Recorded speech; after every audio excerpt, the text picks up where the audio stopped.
collectivités territoriales du Sénégal, d'assurer l'accès universel à l'assainissement pour que l'eau, aussi bien d'adduction que d'assainissement, puisse être prise en charge, assurer des pratiques agricoles durables, y compris la productivité et l'efficacité dans l'utilisation de l'eau, l'optimisation de l'utilisation et la rationalisation de l'utilisation de l'eau,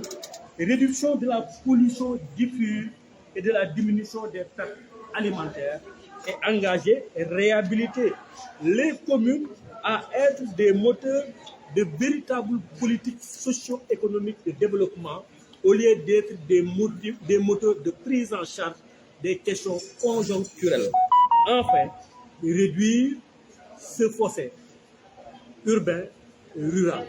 Inviter l'État à plus d'investissements à l'intérieur du pays parce que nous sommes convaincus d'une chose. Si les problématiques des grandes agglomérations doivent être posées au niveau national, les solutions ne se trouvent pas dans les grandes agglomérations. L'exode rural que nous connaissons aujourd'hui,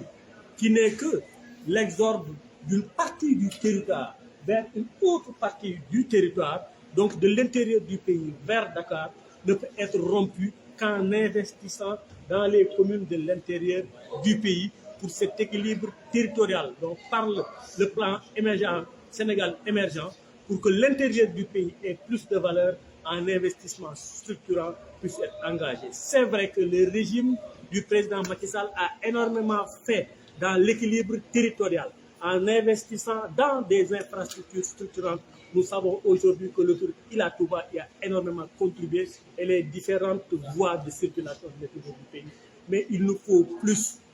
en investissant en appui budgétaire pour que les collectivités elles-mêmes puissent dérouler ces projets structurants. Puisque c'est en les déroulant qu'on arrivera à avoir plus de ressources, c'est en les déroulant qu'on arrivera à plus de capacitation des collectivités territoriales en ressources humaines. Voilà ainsi ramassé le cadre général de notre plateforme commune, plateforme 4 comme une ou 5 comme une en fonction du nombre de communes qui va rejoindre notre plateforme, qui est une plateforme Baounan. Je vais laisser le soin au maire de la commune de Bam, M. Ngor John, qui va présenter sa commune et nous parler un peu de la plateforme Baounan. Avec cette participation à ce forum, vous avez certainement des partenaires. Pensez-vous que vos problèmes auront des solutions pour sortir de ce forum? Nous l'espérons bien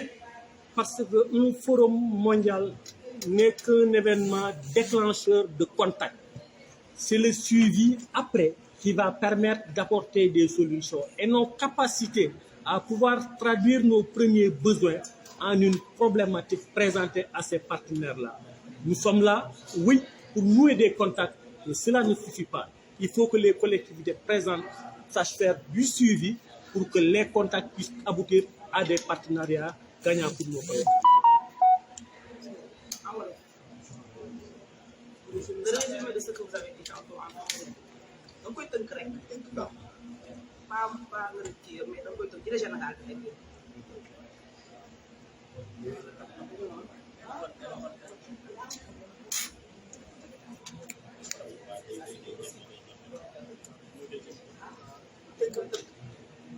C'est bon.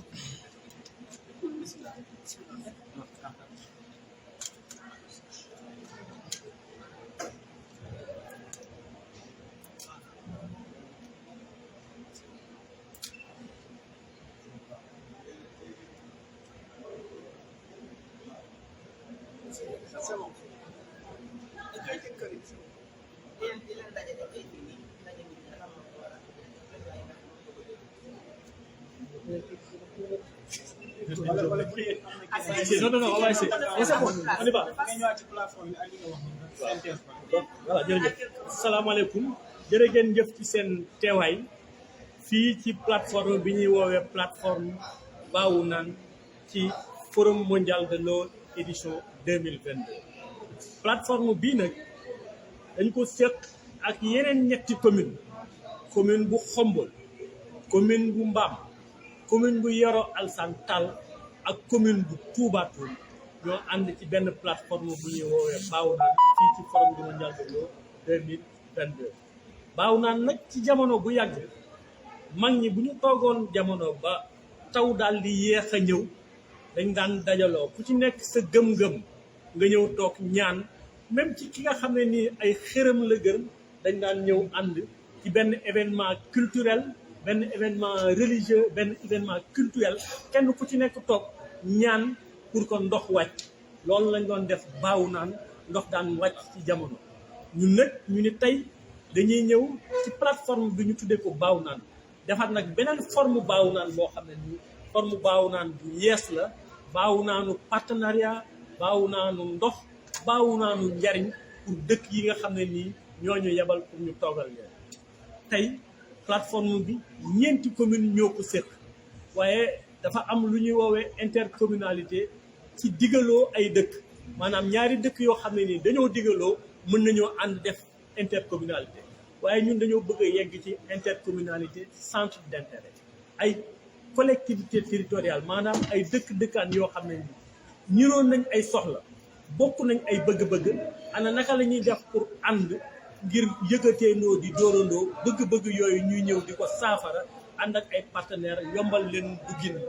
loolu loo waral plateforme Bawnaan ñëw tey ci forum mondial de l'eau édition 2019 di leen ko présenté dañoo dem ba xam ni nguur gi ca fa mu toll ak dooleem mënul wàcc ci commune bu ci nekk mu am lu mu fa def waaye mën naa jaar ci commune ba muy collectivité territoriale ba pour intervenir ca biir dëkk ba nit ñi bu ñu amee soxla bu ñu gestoo ca ka ñuy njëkk a yam mooy maire commune ba mooy collectivité territoriale bi moo tax dañuy woo nguur gi mu gën a gestu communes yi ak dëkk-dëkkaan yi fexe ba gannaaw juróom-ñeenti compétence maanaam yooyu nga xam ne ni ay sañ-sañ la yu ñu wàcce ci dëkk yi bi ñu dolli ñu yeneen ni wërsëg yoo xam ne nii ay koom yoo xam ne nii ci la ñuy tontoo laaj yi nga xam ne nii suñu dëkkandoo yi ñoom la ñuy laaj saa yu ñu amee soxla Bawnaan na ou forum mondial de l'eau buntu la rek bi nga xam ne nii dañuy ñëw utiliser ko pour ubbeeku ci Sénégal pour ubbeeku ci àdduna wane suñu dëkk yeeg dëkkaan yi wane ni mën naa nekk ñu ànd ak ñoom daal di liggéey mën naa nekk ñu àndandoo ñun commune yi nga xam ne ni dañoo bokk bëgg-bëgg mën naa nekk tamit ñu ànd ak projet programme état coopération décentralisée ak ONG yi nga xam ne dañoo nekk ci àdduna pour ñu ñëw ànd ak communes yu liggéey ndax ñu xam ne yéene jaa ngi fi bëgg-bëgg gaa ngi fi pour doxal li nga xam ne nii moo nekk suñu commune bi loolu mooy solos plateforme Bawnaan bii nga xam ne nii teg nañ ko ànd ak communes yi di ubbeeku nekk ci yeneen commune Sénégal yi ndax soxla si benn la jafe-jafey Xombol mooy bu Touba Toul mooy bu Mbaam mooy bu Yoro Alassane Tall ci lu gën a niroole loolu ñu niroo nag la ñu bëgg a ànd ngir indeendoo ci ay saafara moo tax ba plateforme bi tëjuwul bépp commune boo xam ne nii bëgg ngaa dugg ci plateforme bi nga xam ne nii buntu bi ndox la waaye ubbeeku ci njariñ ak dundu doomu aadama ubbeeku nañ ngir woo la ci suñu biir plateforme yillee ji ko tax a jóg dëgg maanaam la mu dëgmal jëm fa mooy fexe ba ndox fépp foo xam ne ni bokk na ruq-ruqaan yi ci suñu dëkk yi mu àgg fa bokk na li nga xam ne nii mooy ndox mi nga xam ne nii jëfandikoo nañ ko ba pare mu war a génn moo xam day ñëwaat ci beneen cycle muy assainissement ñu fexe ba suñu dëkkaan yi daal di koy am ndax bu ndox ma baree ci yenn dëkk yi dëkkin wa dafay metti ñu fexe ba tamit mbay mi ak càmm bi nga xam ne nii dañoo soxla ndox ma ñu soxla ñu daal cay jote waaye tamit fexe ba wàññi li nga xam ne nii mooy pollution bi maanaam lu bon li nga xam ne day dellu ci kaw ci jaww ji di yàq suñu aalam bi ñu fexe ba wàññi ko ñu fexe tamit ba li nga xam ne nii mooy commune yi dañoo tàmm commune ñu koy jox loo xam ne nii moom lay dimbee nit ñi bu ñu soxlaa rek dara ci saa si waaye du ñu fexe ba dimbali ko pour muy jëf-jëf yoo xam ne nii ay jëf yu structurant lay doon moo xam ne nii dafay yaatu ba nit ñi seen soxla sax dootul egsi ci yow ndax mën nañ koo fajal seen bopp ay véritable politique économique locale mu am suñu dëkk yi nguur gi daal di koy gunge waaye fexe ba li nga xam ne nii moo dal Sénégal développement boo xam ne nii bopp ba dafa rëy tànk yee tuuti mooy ndakaaru daal di yaatu lépp lu ñuy investir ñu dajale ko fa biirum réew mi daal di néew ay investissement ba tax na nit ñiy jógee ci biiru dëkk bi di dem ndakaaru di fa sañ ñu ci woowee exode rural naka la ñuy fexe pour rompre loolu dakkal ko waaye fexe ba na nga xam ne dañ faa nekk ñu jël siwaat ci suñu dëkk yi mën faa mën ay activités génératrices de revenu loolu mooy équilibre territorial bi nga xam ne nii mu ngi ci biir plan Sénégal émergent ñu doxal ko ci ay infrastructures yu mag maanaam ay autoroute Ila Touba autoroute yu mag yi ak yoon ya nga xam ne nii ñu nga ca biir île du Saloum yooyu yëpp ci li ci contribuer la waaye dañoo war a fexe ba communes yi di ci ànd di mën a doxal yu mel noonu ci seen biir dëkk bi ba mën di téye seen concitoyens yi nga xam ne ña nga fa ngir mën a doxal seen économie dëkk loolu daal ci gàttal moo doonoon li ñu mën a présenter plateforme baaw naan xombol Sékouko ak Mbam Toubatoul ak Yoro Alassane. léegi waxoon nga ko rek ci